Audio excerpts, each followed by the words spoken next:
name's Jason. If I haven't met you, I'm one of the pastors here. It's great to see all of you, especially as we are beginning. Actually, this is the second week of a new series I'm really excited about. It's called If Then. It's all about the domino effect that the resurrection of Jesus Christ had on not just us, but the entire universe. Pastor Shannon started it last week with a great message about how we all experience little Easters because of Christ's resurrection. And what I want to do today is begin to take it in a direction where we look at this idea, this concept, that if Jesus rose from the dead, then everything else that he said should be on the table. If Jesus rose from the dead, everything that he said about himself is true. And you operate, and I operate in this way already in our normal lives. If-then statements drive us all the time. For instance, if you check out this picture, I was looking this up. This is, you guys know that guy?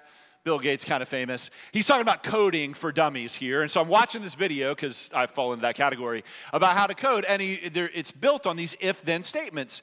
If, in this game that you're making, if it shows that there's rain, then the character should go put on a raincoat. Just like in real life, right? Unless you're a man. And then you never do that or get an umbrella. Why would you worry about that when it's raining? You don't do that.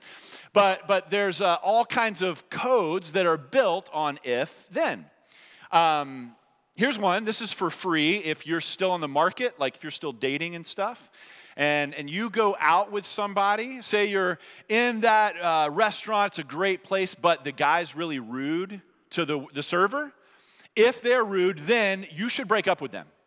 Like, that's just not going to go well the rest of your life. That's for free. You're welcome. If you get a letter from the IRS, then you should open it, and you should respond, because with all these if-then clauses and statements, the authority within the statement is based on the credibility of who's making it. The authority that is in the statement, direction, command, is based on the credibility of the person making it. And I just think that Jesus has the credibility to tell us whatever he wants to tell us. And here's one of the reasons why. It's really simple. It's because that all before his death and resurrection, he was telling his disciples that this was going to happen. Like Mark's gospel shows us at least 3 times. He was very specific. Let me show you one. Mark 8:31. He says, he began to teach them that the Son of Man must suffer many things and be rejected by the leaders, the elders, the chief priests, and the teachers, and that he must be killed, and then after 3 days he would rise again. He said that same thing at least 3 times. And then you know what happened? He got arrested, rejected by the leaders. He got persecuted by them, killed, went to the grave, rose again, and everybody went to an empty tomb and they were like, what happened? Oh no. What went down? We can't figure this out. And he's like, dummy, I told you over and over again. But here's what Andy Stanley says. If you find somebody that can predict their death and resurrection and pull it off, you should just go with whatever they say after that. Right? Could any of us agree? Could you all agree with me that if we could meet someone that could do that, you should just trust what they say? Would you agree? Hands up just for fun? Yep, awesome. Okay, so most of us agree with this. If Jesus rose from the dead, everything else he said about himself is true. Last week, I wasn't here because I have a very generous mother-in-law. And she gave our family, for my oldest daughter Savannah's graduation, trip of a lifetime. We got a chance to go to Rome together as a family. It was an amazing time. And I want to show you a picture of the whole family. And the reason is so many people only see on my Instagram pictures of me and Charlotte, the little one, that no one believes I have other kids. That's because they don't want me to take a picture or whatever. In fact, we had some friends from Charlotte. We were home at Christmas there, and they were like, hey, did the older girls move with you? Like, I haven't seen anything about them. But that's not what it's about. So, Charlotte and I, one day, we decided we're going to go on our own little adventure. Now, there's a reason for this, because our whole group, that was half of us, the rest of the group was another 4 women. And so if you count, that's me and like 9 women. And so at one point, because this whole estrogen palooza was happening, and me and the little one, the 8-year-old, we're like, we're gonna go do something. So we go off to a different part of the city, and we're like finding some fun, and we're gonna have a great time. And I get far enough away from the hotel that I don't really know where I'm at. And my phone, she had been, doing what she does. She's playing games on this. So I realized, I know we're too far away to walk home, but I don't even know which way home is. And I have 10% battery life left. And we've just started our day. So this is not good, because I need this to tell me how to get there, to call an Uber. I can't walk it, and I need to have the battery life. I need power. And so I want to show you this picture. Now this is being a girl dad, right? She wanted to recreate the Lady and the Tramp scene. My favorite part is the accordion guy. Do you see his face? He's like, what is happening? Is this Tom Brady kissing the kid? That's so weird. That has nothing to do with the rest of the sermon. I just like that picture. So, but we're lost, right? Okay, we wanted to get home. And this is the situation that every single one of us find ourselves in. Whether you realize it or not, whether you consciously have this thought, you want to go home. Home, like the place of peace and security and safety. We all long for home. C.S. Lewis said it like this. He said that if any of us, most people, if we really would look into our own hearts, turn down the distraction, if you really just go deep and think about it, you want acutely something that cannot be had in this world. And there are all sorts of things in the world that offer to give it to you, but they never keep their promise, do they?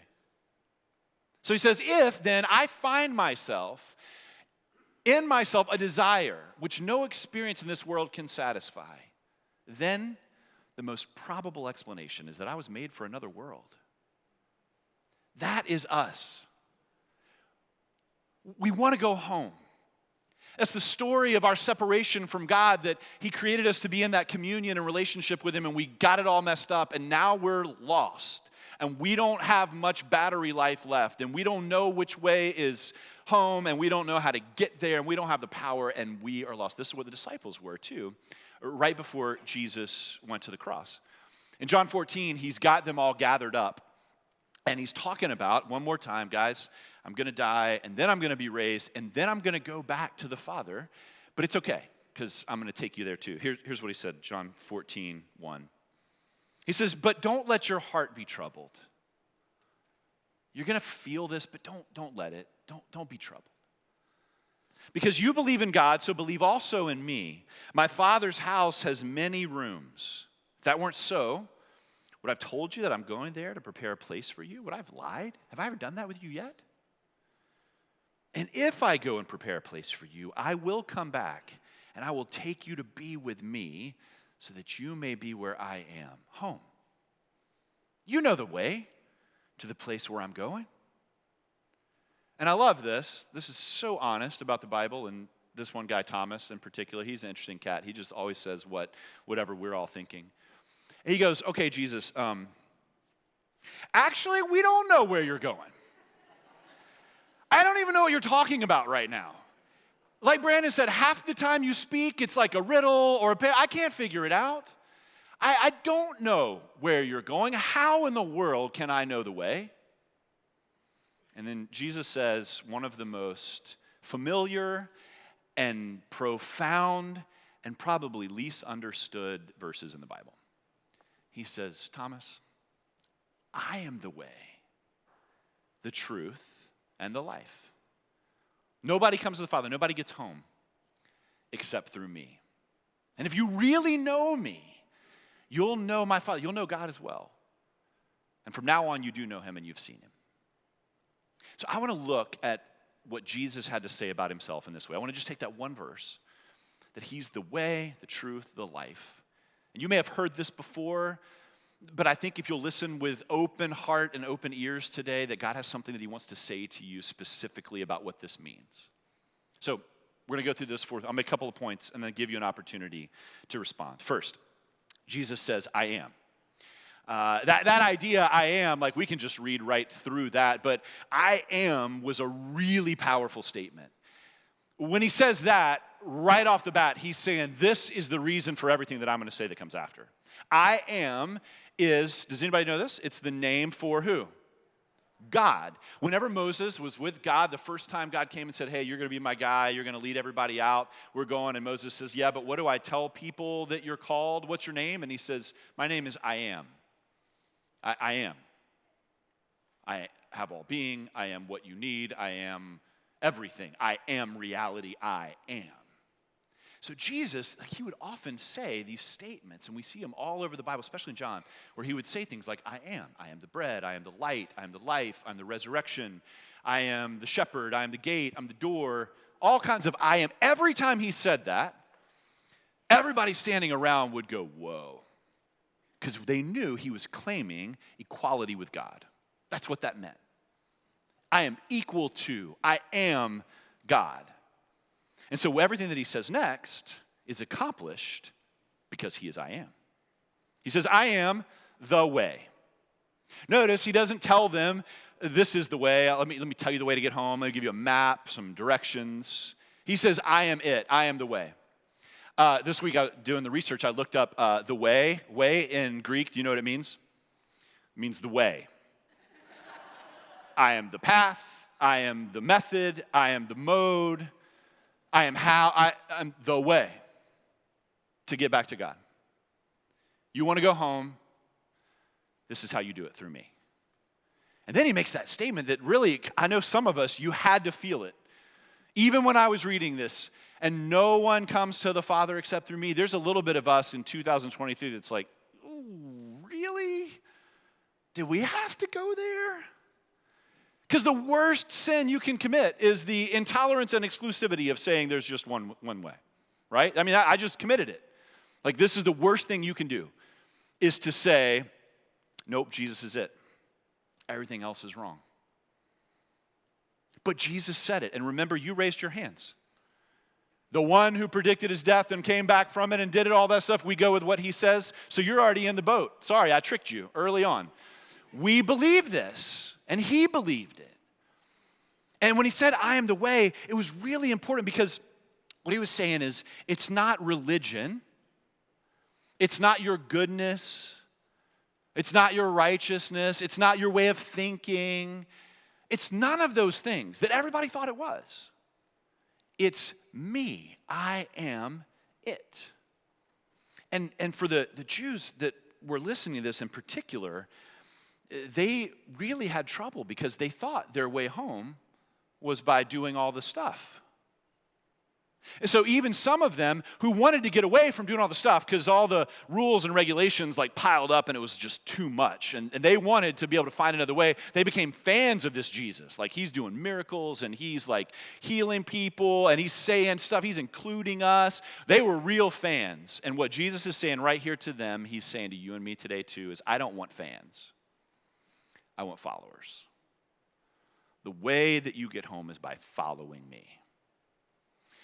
Kyle Idleman, pastor in Kentucky, wrote a book called Not a Fan a few years ago. And in it, he had this to say about this whole idea. He says, the biggest threat to the church today is fans. Fangirl, fanboy, Jesus, my homeboy, I like it. Good dude. That's great, that's all true, but that's not it. It's fans who call themselves Christians but aren't actually interested in following Christ. They want to be close enough to Jesus to get all the benefits, but not so close that it requires anything from them. And this is why, in so many ways, Christianity lacks the power and the witness that it should have. It's because, okay, we'll say we. Some of us have settled for being a fan of Jesus instead of being a follower. But he said, I'm the way. That's what it's going to take. Now, I know it sounds really intolerant for me to say it. Except, you want, when the stakes are really high, when something is super important, you actually want intolerance about anything that's wrong. You want one way. Like this past week, there was a group that had to go in the Atlantic Ocean over near, I can't remember which European country it was, but there was a bomb that had been dropped in World War II, and they had to defuse it. And so you can read this, it was in BBC News yesterday. They had to go in, and there was a very specific way they had to burn out all of the explosive material and then detonate what was left, make sure everybody around was moved on, evacuated, because it was so dangerous. When that's the situation, you do not want the main bomb diffuser guy, which is a very technical term for that role. You don't want him going like, hey, we could try that or try that. I don't know, what do you guys think? You want the way, when you're going in for surgery, if it's a brain surgery, you don't want the surgeon going like, well, there's several options. Let's ask your friends. What do they think we should do? No, one. Building's on fire, tell me the exit out. But this is the way we treat sometimes faith, this idea of getting home. Let me check with all my friends. Let me get a good opinion poll. Jesus is like, I'm not interested in that. I'm interested in this door that I've opened to life that's possible. And I'm inviting you to come in. When I came out of the grave and opened up this way to life, I am the way to it. And you come in through this door, and there's all kind of expanse on the other side, but you got to come through here. I'm the way. Some people have a real problem with that, with Christianity, and that it being an exclusive kind of thing. But I just want to put this before you. It's the only religion that I know of, maybe you can correct me, but it's the only religion that I know of that allows people from every culture, ethnicity, language, social class, ritual, skin color, anything, to come from with their cultural identity in and follow Jesus, because the common ground is Him. So you can be a Christian from India or Indiana, from South America or South Carolina. You can bring all of that to it, and you can follow and find a way home through Christ. It's the only one, though, that I know. So while it is narrow at the beginning, it leads to expanse. And it's because He said the second thing, I'm the way and I'm the truth. I'm the truth. There's not multiple ways to get home. You're lost. There's one way back, and that's just the truth. Not a truth, but the truth. This is another, like, somebody told me last night after the first run of this, they're like, that was a really brave sermon. I was like, why? He's like, because you said things like, there's only one way and there's only one. Don't you know everybody has their truth right now? Like, you're really kind of pushing. Like, I know, but it's because the guy who predicted His death and resurrection, again, right, if then, that's why. He didn't say, here is some truth. He said, I am the truth. Here's what that means. Jesus is the embodiment of reality. Whatever your and my worldview is based on,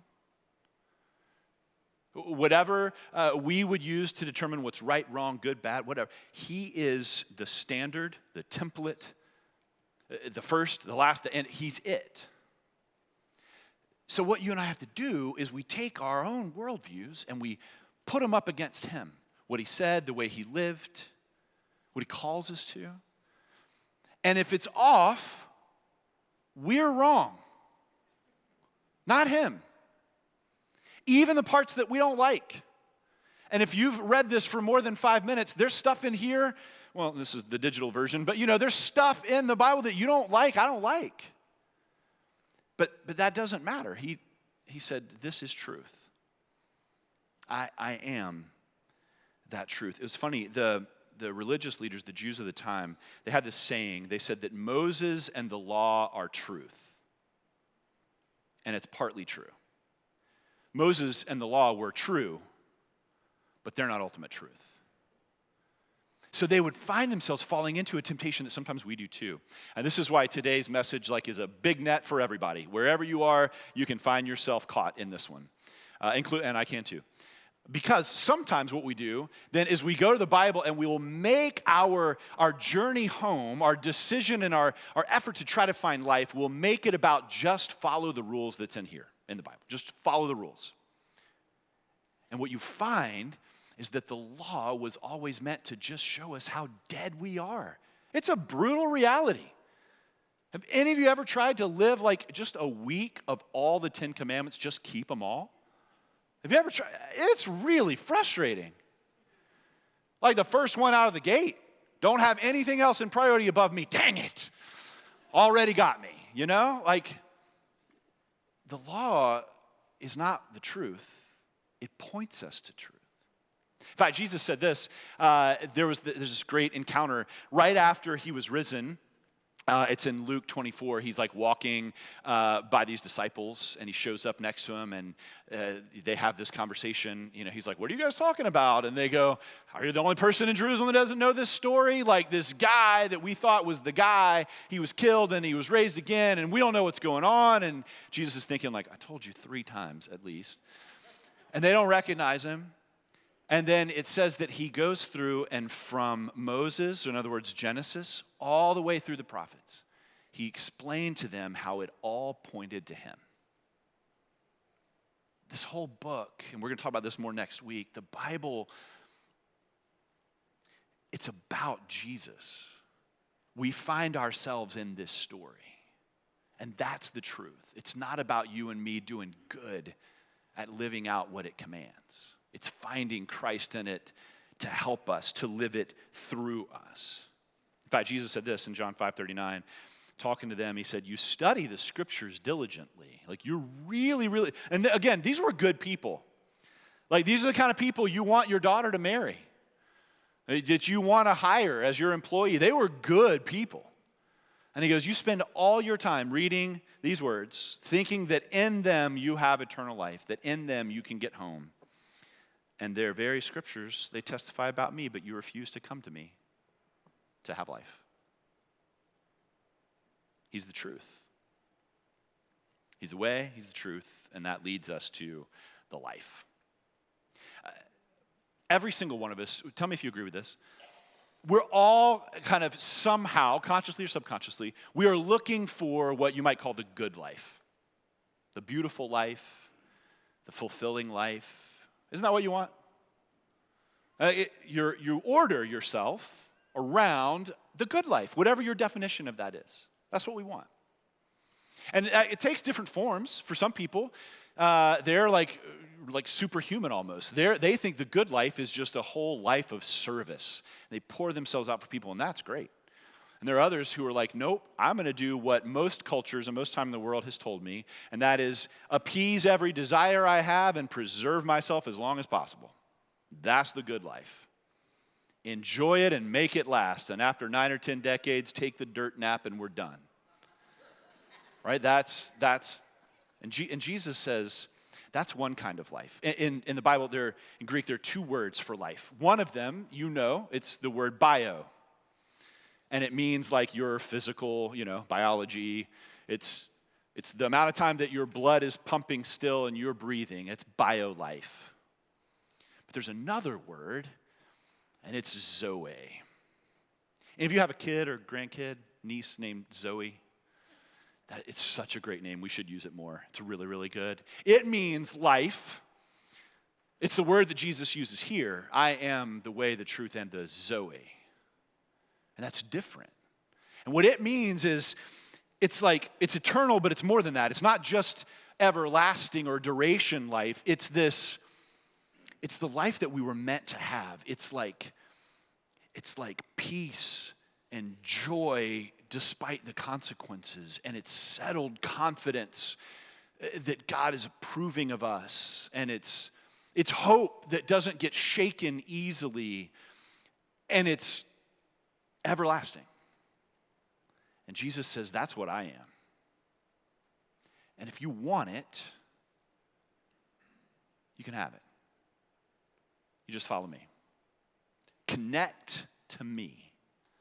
And that's what we do whenever we offer this, like a gospel invitation, like we did on Easter a couple weeks ago, and we just say, hey, look, if this is how simple he's made it. He says, if you are willing to say, I trust that you are God and you died and raised from the dead, that's the starting point. You are connected to the source and life is now flowing. Did you know that this Zoe life, the one that you want, you don't wait until you die and then get it on the other side. It starts right now. And this is what our world needs so desperately from us. is from the people of God who've already found him as the way and believe he's the truth and found this life. We need to let this life happen through us. We need to live it because people need to believe that it's possible. Because otherwise we're chasing whatever version of the good life is and it's not the truth. But it's really interesting. You don't manufacture this life. You don't work it up. You don't have another set of rules, a different kind of secret rules that you do. It's not that. You let Jesus, this is so crazy. It's hard for me to imagine. We let him live his life through us. That's the way it works. Galatians 2:20, Paul is writing about this, and he says it this way. He says, I've been crucified with Christ. When you trust in him, now you are dead. The bio you is dead. Even if it's still got a few more kicks in it for a while, it's done. You've been crucified with him, and now Christ lives in you. The life that I now live in the body, I live by faith in the Son of God who loved me and gave himself for me. So here's what this looks like. So you're doing your everyday life. You're parenting. You're working as an accountant. You're in your bike club. You're going to the soccer field. You're making business deals, whatever. You're doing your life, and we're allowing Jesus to live that life through you. And basically what he does is he says, okay, I'm going to do your life the way I would do it. And you just let me. That's what the Christian life is. We just go, okay, what would you do right now? How would you speak to this person right now? When I was on that estrogen palooza trip with the 9 women in Rome, I had lots of opportunities to let him live through me. Some of them I did not do so well. Missed opportunity. But that's the offer, is to continually say, how would you do this? How would you structure this? What kind of business would you run, Jesus, if you were me? How would you treat the employees? How would you speak to your kids? How would you date? What would you do with your sexuality? How would you invest or spend your money? Would you just do that through me? And the crazy thing is that God, the Holy Spirit, the Christ that lives in you, he will do it if you and I will let him. That's the invitation. He's the way, the truth, and the life. He didn't show us a way, he is the way. He didn't promise to teach us the truth. He is the truth. He didn't give us a secret to life. He is it. So here's the way I want to end. I'm going to give you 3 questions. And I want you can start the process now of asking these questions. It's going to take a while though, so you're going to want to carry these through the next hours and maybe even the rest of this week. And it's just a way for you and me to say, hey, am I just a fan or am I a follower? And I know, you're like, Easter was 2 weeks ago and it was nice and fun and light. Why are we going so heavy right now? I promise, it's not to make any of us feel bad. It's not. Because the great thing about it is it's kind of like my phone when we finally got it on and I called the Uber and could figure it out. If we went the wrong way, it's just rerouting. That's what Jesus said. Hey, wherever you are at right now, you can reroute. But let me give you some ways to diagnose if you're there. First, ask this question. What way am I heading currently? What way is my life heading? My friend Steve Carter, who's going to be here in a couple months to preach, he says this, play it out. Keep making the decisions you're making right now. Think about that. After the next 5, 10, 20 years with intensifying speed, where does your life end up? What way are you heading? And if it's not home, if it's not towards home, then reroute. Find the way that Christ is pointing you. Second question. Where do I get my truth from? Every voice out there is trying to tell you it's truth. You got friends trying to tell you what's true. You got people saying there is no such thing as truth. You got pick your cable news channel telling you what's true and what's not. I mean, it's like a constant bombardment and saying, I'm true. And he said, I'm it. So where do you get your source of truth from? Would you have the courage to look at your life and go, if it's not lining up with what Jesus said, then I'm going to abandon this one because I just go with the guy who got up out of the grave? Where's your source of truth? And then finally, what do you think you need to have a good life? Answer honestly. You don't have to say it out loud. But what do you go after in life? What do you dream about? What do you obsess over? Where's the majority of your time and energy, passion spent? And I think if we will look at our lives and go, check, check, check. For some of you, the answer on all of these is like Jesus is the answer. That's awesome. I can see it in you. It's why we're able to do some of the things that we do, because like all of us are in various stages of it, but the faith community is a group of people trying to do this and not doing it perfectly, but continuing to move forward. And I love that for you. But wherever it's off, the invitation is there's more life, there's more Zoe there that you don't have right now, and you can have it. So I'm going to pray for you, and I'm going to ask you to join me in this prayer. And it's pretty simple. The way I'm praying it, for me and for you, is that we would have courage to do whatever God has spoken to you in the last minute or whatever he's going to speak to you in the coming days regarding this. That you just have the courage to trust that he knows the way home. He has power and life and truth.